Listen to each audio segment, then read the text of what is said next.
বর্তমানে আমার একা থাকতেই ভালো লাগে। একা থাকলে নিজেকে নিয়ে ভাবা যায়।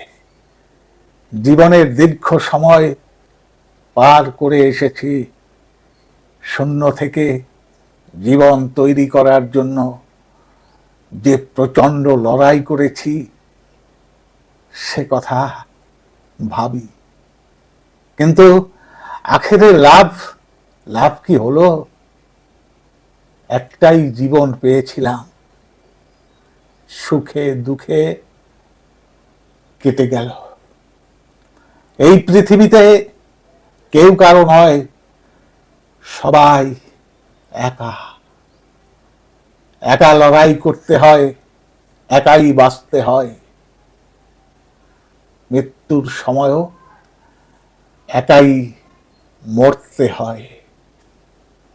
মৃত্যু তো হবেই, মৃত্যু নিয়ে ভাবি না। জীবনে কোনো আক্ষেপ নেই, না পাওয়ার কোনো কষ্ট নেই।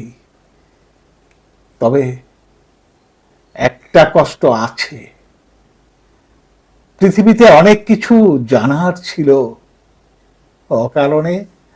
অকারণে যে সময়গুলো নষ্ট করেছি, সেই সময়গুলো যদি কিছু জানার চেষ্টা করতাম, তাহলে একটা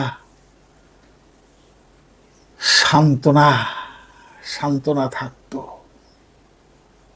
বিশ্বাস করি না পাপ পুণ্য, বিশ্বাস করি না আত্মা, অতএব ঈশ্বর বিশ্বাসও করি না।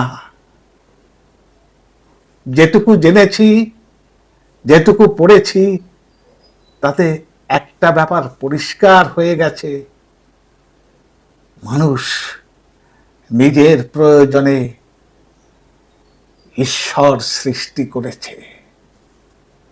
তাই পৃথিবীর সব দেশের মানুষের জন্য আলাদা আলাদা ঈশ্বর।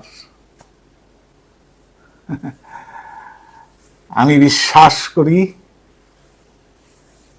কোনো মানুষ যদি একবার যুক্তিবাদের সঙ্গে পরিচিত হতে পারে, কোনো মানুষ যদি একবার যুক্তিবাদের সঙ্গে পরিচিত হতে পারে, তাহলে তার জীবনধারাই পাল্টে যাবে। আমিও ঈশ্বর বিশ্বাসী ছিলাম, কিন্তু মানুষের লেখা পড়ে আমার জীবনধারাই পাল্টে গেছে। কিভাবে সে কথা না হয় আরেকদিন বলবো। সবাই ভালো থাকবেন, সুস্থ থাকবেন। নমস্কার।